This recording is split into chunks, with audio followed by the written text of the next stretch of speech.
Ya, kredibilitas Polri sebagai salah satu lembaga penegak hukum kembali diuji setelah kasus Ferdy Sambo, tragedi Kanjuruhan, dan dugaan penyalahgunaan narkoba oleh perwira tinggi.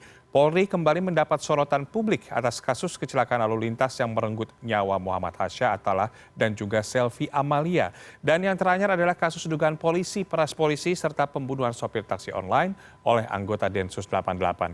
Memulihkan citra buruk kepolisian tentu saja tidak mudah, butuh kerja keras dan juga konsistensi tindakan dan perbuatan sesuai tugas dan tanggung jawab aparat kepolisian, mulai dari pimpinan tertinggi hingga ke bawahannya. Dan untuk membahasnya malam hari ini sudah ada Mas Sugeng Teguh Santoso, Ketua Indonesia Police Watch atau IPW, bergabung bersama kami di Prime News. Selamat malam Mas Sugeng. Selamat malam, Ya, tadinya Mas Taufik. ya, Ya, kami juga sudah salam mengundang. sehat. Baik, sehat. Kami juga sudah mengundang dari pihak kepolisian, namun hingga kita berdiskusi malam hari ini belum ada jawaban juga. Tapi kalau berbicara soal kepercayaan publik ini yang sempat menurun pasca kasus Sambo, kemudian Kanjuruhan akhir tahun lalu, kemudian survei menunjukkan sempat ada kenaikan di awal Januari. Sayangnya kini kredibilitas Polri kembali dipertanyakan terkait beberapa kasus baru yang mencuat. Tanggapan Anda seperti apa? Ya, lagi-lagi ujian untuk institusi Polri ya.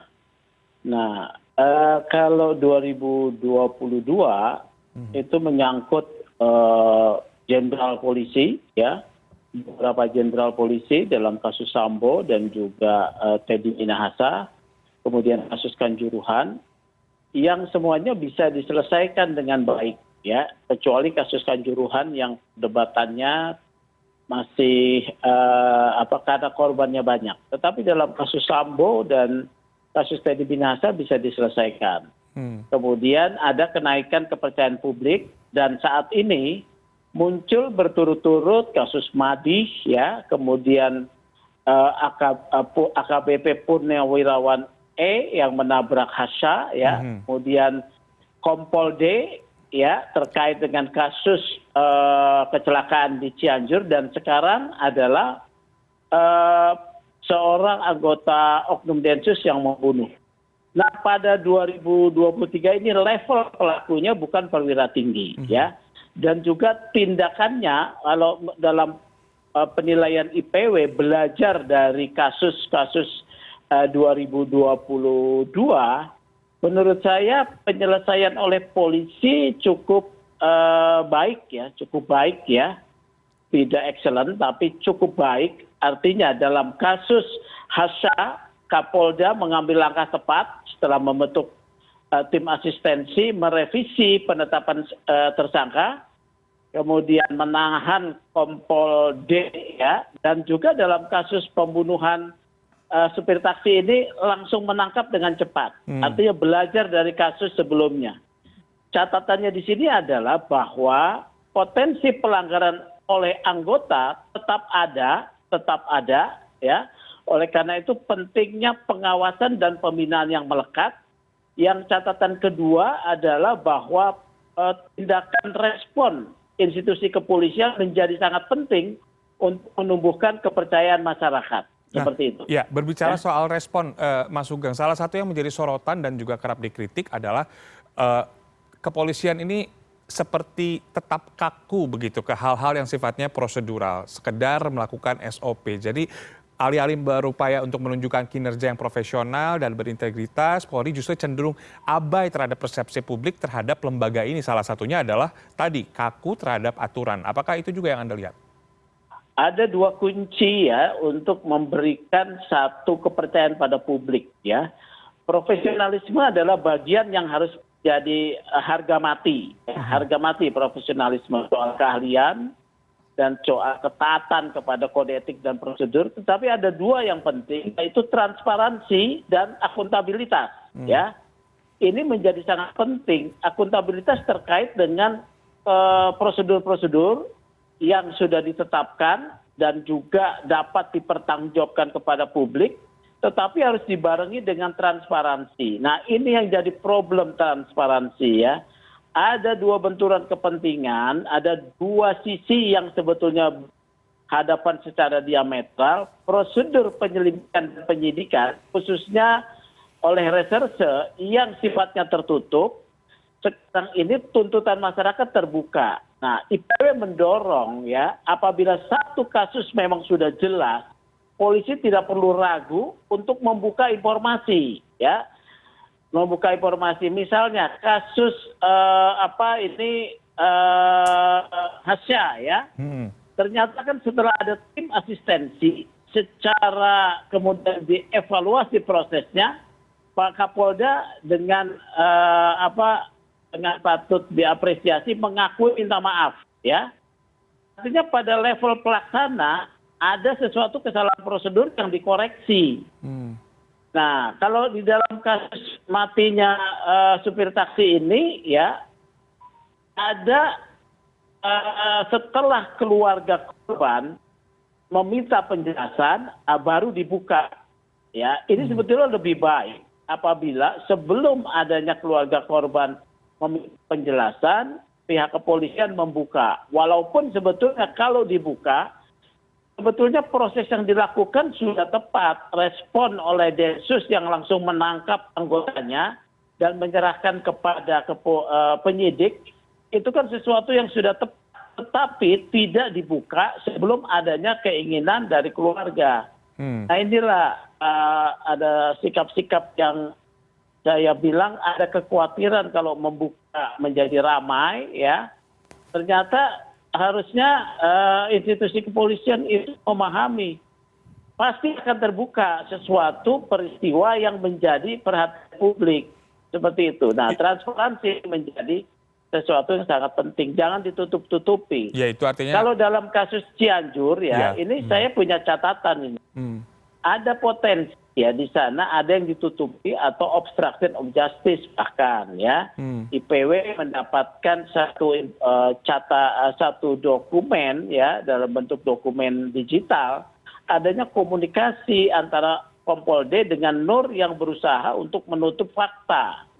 Ya, nah itu kemudian terkorelasi dengan nomor polisi mobil Audi, ya, B99LS yang sebenarnya padahal sebelumnya itu bukan nomor polisi itu. Bahkan pengakuan ada informasi dari pengemudi, ya, bahwa bukan mobil itu yang dia gunakan. Ya. Nah, ini harus dibuka oleh kepolisian secara terbuka supaya tidak ada prasangka buruk atau stereotip yang diberikan oleh masyarakat kepada polisi selama ini bahwa polisi itu tidak bisa dipercaya begitu. Ya, itu artinya yang digarisbawahi adalah transparansi dari pihak kepolisian itu harus dijunjung tinggi juga, ya. Nah, kita ketahui bahwa Polri adalah pelindung dan juga pengayom masyarakat. Fungsi utamanya adalah memelihara keamanan dan juga ketertiban di masyarakat dan penegakan hukum. Artinya pendekatan yang dilakukan juga harus memasyarakat tentunya, tidak bisa dengan karakter yang keras seperti militer. Apakah reformasi terkait kultur ini Mas Sugeng sudah melihat sudah dilakukan di tubuh Polri? Reformasi struktural yang sudah yang diperjuangkan sebetulnya oleh reformasi memberikan posisi Polri sebagai institusi di bawah presiden ini belum diikuti dengan reformasi kultural, ya.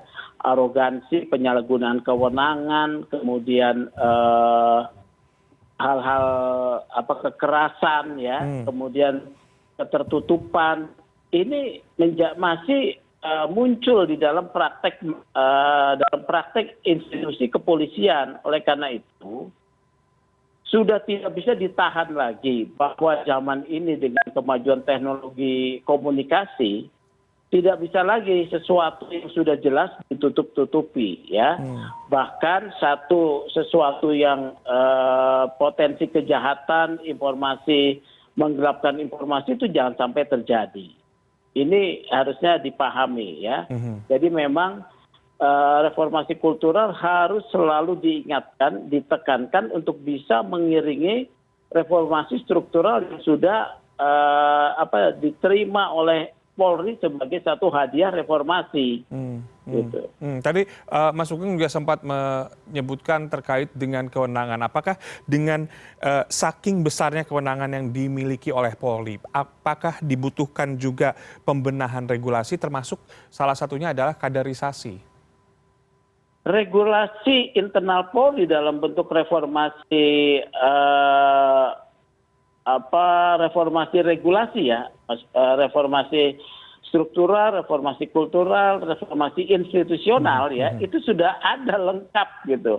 Bahkan yang terbaru adalah Perkap nomor 7 tahun 2022 tentang kode etik yang terbaru ya, yang soal perilaku anggota kepolisian untuk mentaati kode etik. Nah, yang kemudian perlu diingatkan lagi sebetulnya perintah Pak Kapolri kalau tidak salah PR bulan September 2021 tentang 11 perintah Kapolri, salah satunya adalah pengawasan melekat dan pembinaan melekat. Ya, atasan langsung satu level ya. Pelanggaran-pelanggaran yang terjadi seperti yang oleh anggota Densus ini, ternyata anggota Densus ini kan memiliki catatan-catatan yang sudah ada catatan perbuatan tercela. Nah, ini hanya diketahui oleh pimpinannya satu level langsung ya, yang bisa memantau. Oleh karena itu pengawasan dan pembinaan melekat harus selalu dari saat ke saat itu dilakukan. Assessment dari saat ke saat itu dilakukan. Misalnya soal disiplin.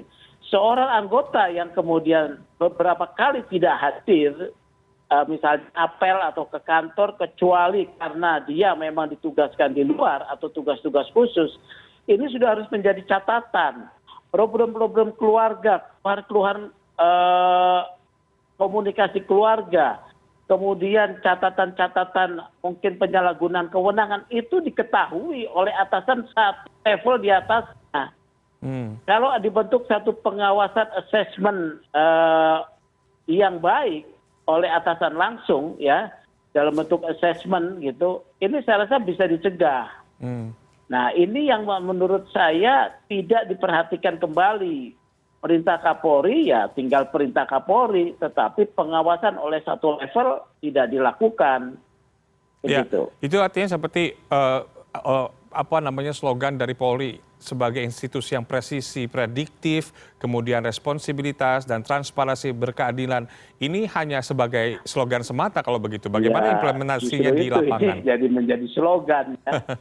slogan yang tidak kemudian mendarat ketika menghadapi kasus-kasus nyata. Prediktif kan artinya ketika sebelum terjadi masalah, pimpinan sudah harus mendeteksi.